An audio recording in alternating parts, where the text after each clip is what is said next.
Hello, everyone, and welcome back to Beyond Doubt, Unleashing Confidence. I'm your host, Nefe, here to guide you through another transformative conversation. Today's episode 24, is all about reclaiming your worth, celebrating small wins, and crushing your March goals. Now, this conversation is based on my blog post at nefewellness.com. Reclaim your worth, celebrate small wins. But we're diving even deeper to give you fresh insights, personal stories, and tips. So, if you're ready to ditch self-doubt and truly embrace your unique awesomeness, stick with me till the end. Part 1. Checking in with your confidence. Let's get straight to it. How's your confidence doing these days?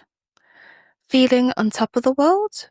Or is that little voice in your head still whispering, you're not enough? Listen, we've all been in that place where self-doubt crushes your mental space and refuses to leave. Like an uninvited house guest who's rummaging through your fridge. Now the question is, how do we show that negativity the door? The first step, acknowledge it. It's normal to feel uncertain sometimes. Doubt doesn't mean you're weak. It simply means you're human. Second step, decide that you're worth more than the doubts. That's right, your worth is not up for debate. My tip, start each morning by giving yourself a mini pep talk. It can be as simple as, I'm allowed to take up space, or I deserve to go after what I want. Because let's face it, if you don't believe in you, who will? Part 2. The magic of celebrating small wins. Now, let's chat about the power of small wins. You know, those seemingly tiny achievements that we often overlook. Maybe you got out of bed on time. Maybe you remembered to water your plants for the first time in a week. No judgment here. My plants are basically dying. So why do small wins matter? Well, they create a feedback loop of positivity in your brain. They help you shift your focus from what's lacking to what's happening. I used to work with a client, let's call her Jane, who was convinced she could only celebrate once she landed her dream job. Until then, she believed that every little step was no big deal. When she finally did land that dream job, she told me she felt exhausted. Like all that waiting for one massive success had drained her. But when we dug into her journey, she realized there'd been so many mini victories along the way. Like when she updated her CV, completed an online course, aced a virtual interview that she never took the time to savor. If she had celebrated these mini wins, she would have felt energized instead of worn out. Lesson learned. Don't wait for the grand finale to pat yourself on the back. The journey is worth celebrating every step of the way. Part 3. A new take on the tortoise fable. You might recall the old Aesop's fable, The Tortoise and the Hare. Well, in my blog post, I mentioned a 2025 remix, The Tortoise and the Hairdryer. Tortoise is you, steadily doing your thing. The hairdryer, that loud, blustering negativity spouting off how you're not quick enough, not good enough, blah, blah, blah, blah, blah, blah, blah. Now, we all know how the tortoise ultimately triumphs. She wins by tuning out the naysayers, tuning out the naysayers and focusing on her own path. But let's add a twist here. Imagine this tortoise is also wearing noise-cancelling headphones, just strolling along to some empowering tune, maybe a little bit of Lizzo or Queen Beyonce, completely unfazed by the scorching negativity. The takeaway: you don't have to outrun the noise. You can just ignore it.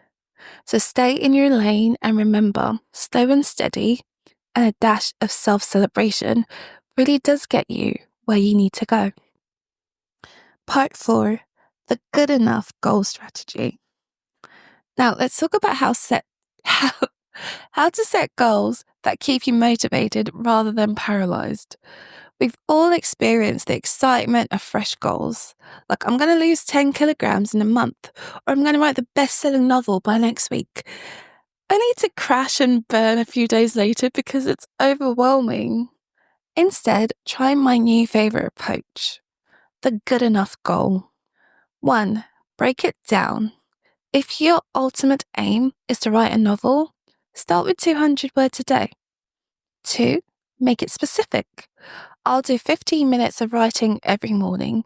It's more tangible than I'll write whenever I feel inspired to, because you might never ever feel inspired. Number 3, celebrate partial progress.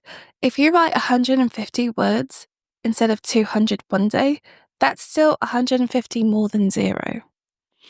An old mentor of mine introduced me to this concept when I was stressing out about launching my website. I kept saying, it has to be perfect. I'll launch once every single detail is flawless. Spoiler alert, that never happens. And by being good enough instead of perfect, I launched sooner, learned faster, and guess what? Built confidence in the process.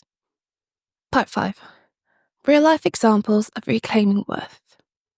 Let's talk about a few more real life stories, different from the ones I shared in the blog post, because I love showing how diverse and universal this journey can be. Number 1, Ava's story. Ava was a brilliant graphic designer who constantly doubted her talent. She compared her work to established professionals who'd been in her field for decades. When she landed a small freelance gig for a local bakery, she dismissed it as not that big a deal. What changed? She started documenting every piece of positive feedback she received, even if it was just a quick "love it" message from the bakery owner. And the result? Over time, these tiny compliments build up her belief in her abilities. She went on to pitch bigger clients and is now running her own successful design agency. Number 2, Leah's story. Leah was a stay-at-home mum who felt invisible. She adored her kids, but missed feeling like an individual with dreams and goals. The turning point. She decided to celebrate every win, like making a healthy breakfast for her family or reading a bedtime story, even when she was knackered.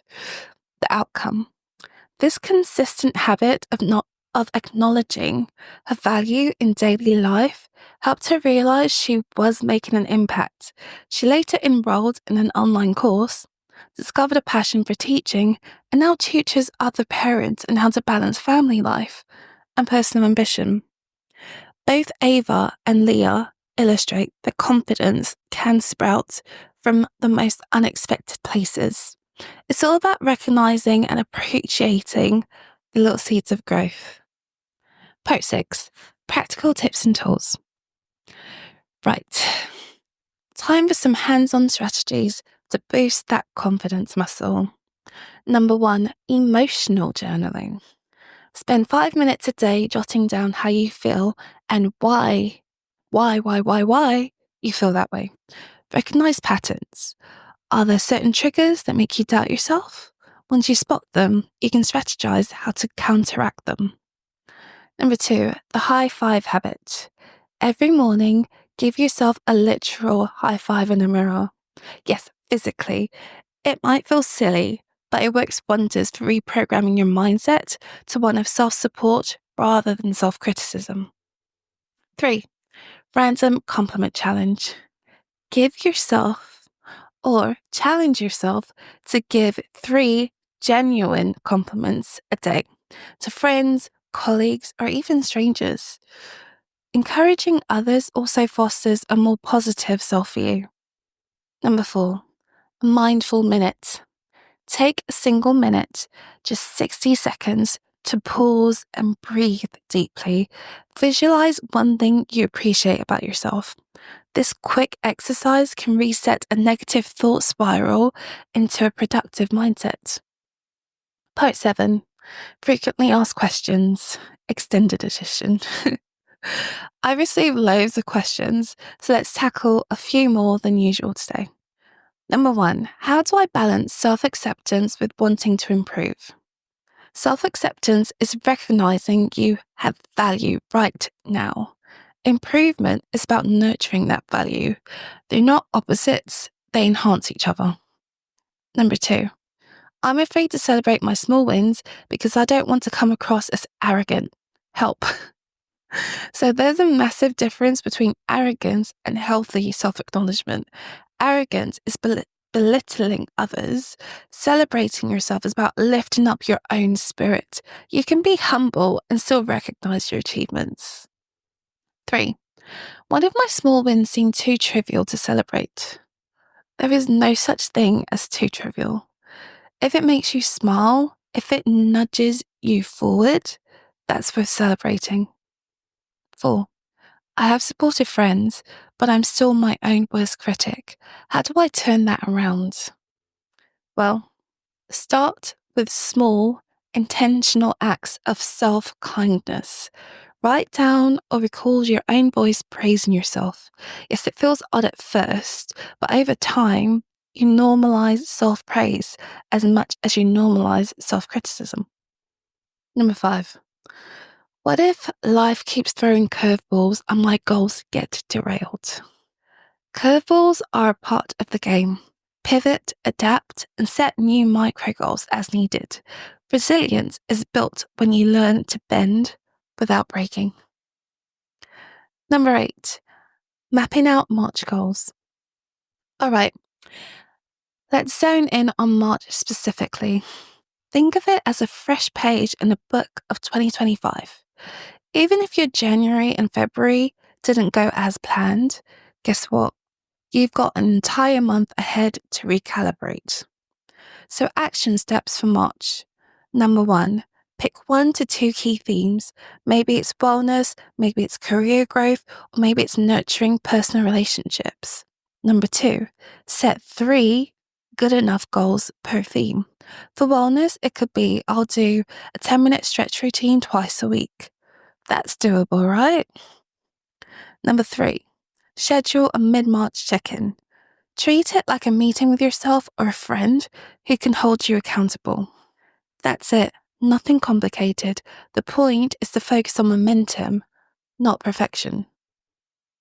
Number 9, resources to fuel your confidence journey.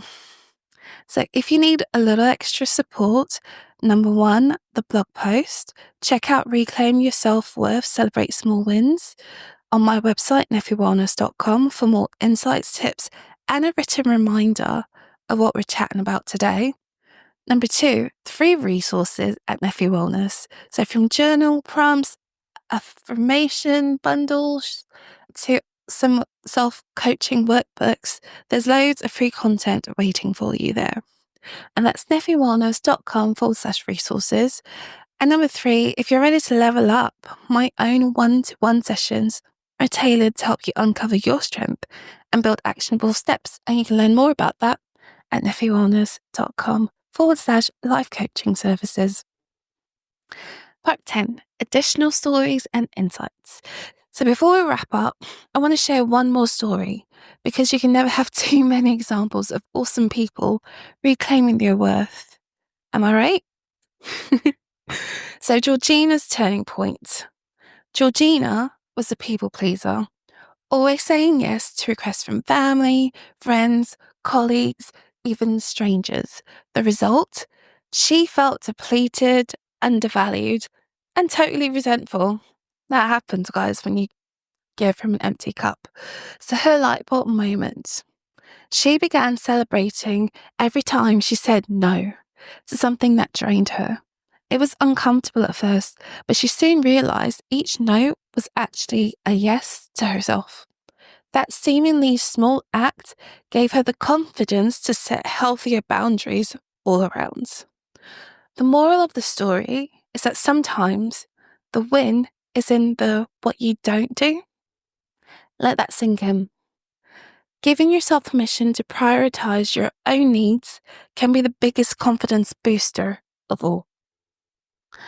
Part 11, reflective exercises live on. All right, let's do a quick reflective exercise together. Wherever you are, driving, cooking, relaxing. If you're driving, maybe pull over, okay? But take a moment to think of one small win from your day or week. Maybe it's finishing a book you started or finally cleaning out that junk drawer.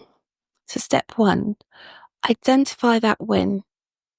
Step 2, ask yourself, how did it make me feel? Even if it's just the relief or a tiny spark of joy. Step 3, commit to celebrating this achievement. Tell a friend about it, write it in your journal, or simply give yourself a mental high five right now. Feel that little surge of pride? That's the magic of acknowledging your progress in real time. So, summing up, as we journey from February into March, I challenge you to keep celebrating, not just the big stuff, but the small steps, the minor improvements, the daily acts of courage, because your confidence isn't some mythical creature you can't harness. It's a muscle, and each win is another step or another rep in the gym of self-belief. Remember, your worth isn't determined by external measures. Small wins are the building blocks of momentum and monumental change. You have the power to reclaim your confidence one step at a time. So keep going, keep growing, and remember that you are absolutely, unequivocally worthy of every success that comes your way. Thank you so much for tuning in to episode 24 of Beyond Doubt, Unleashing Confidence. If you found this episode helpful, please do me a favor, share it with a friend who could use a dose of inspiration, leave a review on your favorite podcast platform, and don't forget to visit nefewellness.com for more resources. I'm Nefe, and it's been an absolute pleasure sharing these insights with you. Until next time, stay confident, celebrate those small wins, and go crush your March goals like the superstar you are. Catch you in the next one, guys. Bye.